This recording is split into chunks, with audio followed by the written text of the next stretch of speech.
Hello friends, आज हम discuss करेंगे लेक्चर नंबर 9 ऑन एनालॉजी। हम एनालॉजी सीरीज में क्वेश्चंस डिस्कस कर रहे हैं और जो क्वेश्चंस हम डिस्कस कर रहे हैं they are important for SSC exam, for IBPS and SBI exam, okay, and for other exams as well. Okay, so हमने फर्स्ट लेक्चर 8 में डिस्कस कर लिए थे up to 40 questions. Now we will discuss question number 41। So let's start. Question number 41, studio is to Bombay is to stars, then which of the following option? Okay, so question कहना चाहता है कि जो relation studio Bombay और stars में है वही relation को अगर हम इनमें से ऑप्शन में अप्लाई करें, इन किस ऑप्शन में अप्लाई करें, ओके, सच दैट जो भी ऑब्जेक्ट्स हों, जो भी एंटिटीज हों, वो इसी रिलेशन को फॉलो करते जाएं। ओके, सो जो रिलेशन स्टूडियो बॉम्बे और स्टार्स में है वही रिलेशन हमें ऑप्शंस में भी ढूंढना है। So for that let us see कि स्टूडियो बॉम्बे और स्टार्स में क्या रिलेशन यहाँ पर बन रहा है। I can see studio is to Bombay, जहाँ पे स्टूडियो क्या चीज़ है? Studio is a place where where movies are made, जहाँ पर मूवीज बनाई जाती है, सीरियल बनाए जाते हैं। So studio is basically a place to work, a place for working. Okay, I can say studio is basically a place for working. Now what is Bombay? Studio और बॉम्बे में कैसा रिलेशन है? अगर आपको थोड़ा सा जनरल नॉलेज याद है, सो यू माइट से कि Bombay is basically the place where first studio was made, जहाँ पर सबसे पहला स्टूडियो बना गया था। ओके, वहाँ पर वो सिटी है बॉम्बे, तो इसलिए हम कहेंगे स्टूडियो इज टू बॉम्बे, मतलब बॉम्बे एक ऐसी सिटी है जहाँ पर सबसे पहला स्टूडियो बनाया गया था। Okay, now stars means those people who work in the studio. Okay, so किस तरह का रिलेशन है? स्टूडियो मतलब एक प्लेस जहां पर काम किया जाता है, बॉम्बे मीन्स वो सिटी जहां पर ये सबसे पहले बनाया गया था, और स्टार्स मतलब वो पर्सन जो स्टूडियो में काम करते हैं। सो इसी तरह का रिलेशन कौन से ऑप्शन में दिखाई देता है? Let's see option A, ship, Madras and harbour. So ship, Madras and harbour में हमें ये रिलेशन नहीं दिखता। Why? It's because stars are the persons who use to work in the studio, तो हार्बर कोई पर्सन नहीं है, इसीलिए ऑप्शन ए ऐसे ही एलिमिनेट हो जाता है। Option B, oranges, Nagpur and juice. Again oranges, Nagpur, juice में ऐसा कोई रिलेशन नहीं है, because oranges are not first located in Nagpur. ऐसा कुछ भी नहीं है कि ऑरेंजेस सबसे पहले नागपुर में हुए थे। So option B is also wrong. Option C क्या है? Parliament, Delhi and ministers. हाँ, ये ऑप्शन हमें करेक्ट दिखता है। Why? Because parliament is a place where people use to work. Okay, सबसे पहले पार्लियामेंट इंडिया में तो दिल्ली में ही था। ओके, और मिनिस्टर्स कौन होते हैं? Those people who work in the parliament. Okay, so I will see कि option C is the correct answer or is the most appropriate answer. Okay, option D को भी हम चेक करते हैं, सनराइज, दार्जिलिंग एंड शेरपास।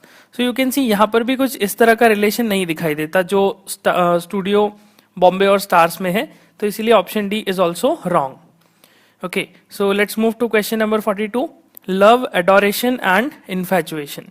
सो जो relation love, adoration और infatuation में है, उसी रिलेशन को फॉलो करते हुए हमें चेक करना है कि कौन से ऑप्शन में सेम वही रिलेशन यहाँ पर दिखाई देता है। So what I can see, love, adoration and infatuation are synonyms. Okay, they are synonyms. तो लव, एडोरेशन और इन्फैचुएशन अगर सिनोनिम है, इसका मतलब हमें ऐसा ऑप्शन सर्च करना है जहां पर जो तीनों वर्ड्स लिखे गए हैं they should be synonym. So I can see first option में smile, frown and anger. So smile and anger are not synonym. Okay, smile and frown are also not synonym. तो इसीलिए ऑप्शन ए तो गलत हो गया। hates, dislike and attract. So हम देखेंगे कि hates and dislike they are synonym, but dislike and attract are not synonym. तो इसीलिए ऑप्शन बी भी गलत हो गया। Option C, murder, stab and assassinate. Okay, murder means किसी को मार डालना, किसी का कत्ल करना। stab means again, stab means simply murdering by inserting some sharp pointed knife, okay, some sharp object. Okay, so stab is a synonym of murder, and assassinate is again murder for political reasons या religious reasons, उसे हम assassinate कहते हैं। So इसीलिए assassinate, murder and stab all are synonym, so option C must be the correct option. Okay, so then question number 43, 7:24, then which relation, which option follows the same relation? तो 7:24 में किस तरह का relation है हम वो determine करने की कोशिश करते हैं। 7 से 24 बनाया जा रहा है, हाउ इट इज पॉसिबल? 7 से 24 कैसे बन सकता है? पहली चीज हम सोच सकते हैं कि 7 में 17 ऐड करा तो 24 आया। इसका मतलब हमें ऐसा कोई ऑप्शन सर्च करना है जिसमें 17 ऐड करने पे सेकेंड टर्म आ जाए, मतलब कुछ इस तरह का x is to x plus 17। So if you add 17 in this 100 नहीं आता, 17 23 में ऐड करके भी 100 नहीं आता, 72 नहीं आता, 19 में 17 ऐड करके 58 नहीं आता, और 11 में 70 ऐड करके 43 नहीं आता। So it means this 17 plus 17 the concept जो हमने यहाँ पर लॉजिक सोचा है वो लॉजिक गलत है। ओके गलत मीन्स इस पर्टिकुलर क्वेश्चन के लिए वो एप्लीकेबल नहीं है। ओके लेट्स सी, दूसरे तरीके से हम ये सोच सकते हैं कि 7 से 24 बनाने का तरीका, 7 में 3 मल्टीप्लाई कर दिया जाए तो 7 3 21 और 3 ऐड कर दिया जाए, सो this will give you 24। Okay तो कुछ इस तरह का रिलेशन कि x is to 3x plus 3, कुछ ऐसा रिलेशन हम सोच सकते हैं। सो लेट्स सी कौन से ऑप्शन में ये रिलेशन करेक्ट बैठता है। 30 into 3, okay 30 into 3 is 30, 30 into 3 is 90 plus 3 it will be 93, तो ये ऑप्शन तो गलत हो गया। Option B 23 into 3 is 69, 69 plus 3, तो 23 into 3 आप करेंगे और इसमें 3 ऐड करेंगे, so this will give you 69 plus 3 that is 72, तो ऑप्शन बी करेक्ट आंसर है। Okay then let's see question number 44, 42 is to 20 and 64 is to what? तो 42 is to 20 और यहाँ पर क्या है 64 और क्वेश्चन मार्क। सो जो रिलेशन 42 और 20 में है वही रिलेशन यहाँ पर भी हमें अप्लाई करना है। तो लेट्स सी 42 और 20 में कैसा रिलेशन है। बिल्कुल सिंपल लॉजिक जो हम सोच सकते हैं कि 42 को 2 से डिवाइड कीजिए 21 आएगा। ओके इसमें -1 कर देंगे, सो दिस विल गिव यू 20, मतलब कुछ इस तरह का x is to x by 2 -1, कुछ इस तरह का रिलेशन सोच सकते हैं। इसका मतलब जो फर्स्ट टर्म है उस फर्स्ट टर्म को 2 से डिवाइड कर दीजिए और -1 कर दीजिए, so this is 32 - 1 that is 31। तो ऑप्शन ए हमें दिख रहा है 31, so yes 31 that is option A is correct option. Okay let's move to 45th question, 8 is to 81 then 64 is to what? तो what is 8? 8 I can think that 8 is to 81 कैसे आएगा, 8 is to 8 plus 1 का square, okay because 81 क्या होता है 9 का square. तो यहाँ पर मैं सोच सकता हूँ 8 is to 8 plus 1 का स्क्वायर हो जाना चाहिए। तो यहाँ पर 64 क्या है, 64 is basically it is square of 8, okay it itself is a square of 8।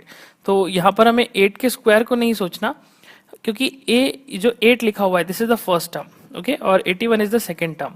तो कुछ इस तरह का रिलेशन हम सोच सकते हैं x is to x plus 1 का स्क्वायर, मतलब जो फर्स्ट टर्म है जैसे कि 64, तो यहाँ पर आना चाहिए 64 plus 1 का स्क्वायर, तो ये हो जाएगा 65 का स्क्वायर। बट यहाँ पे कोई भी ऑप्शन में 65 का स्क्वायर हमें दिखाई नहीं देता।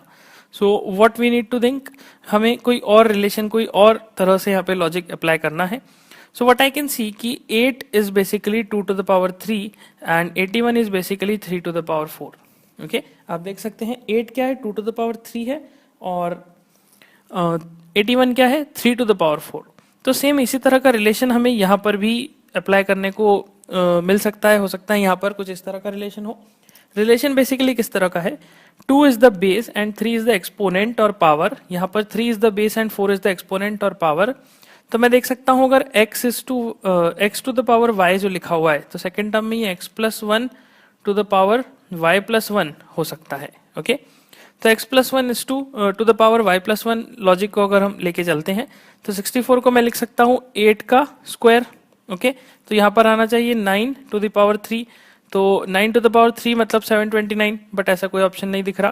तो 64 को और किस तरह से लिख सकते हैं, I can write 64 as 4 to the power 3। Okay so 4 to the power 3 अगर लिखा तो यहाँ पर हम लिख सकते हैं 5 to the power 4 and 5 to the power 4 is 625।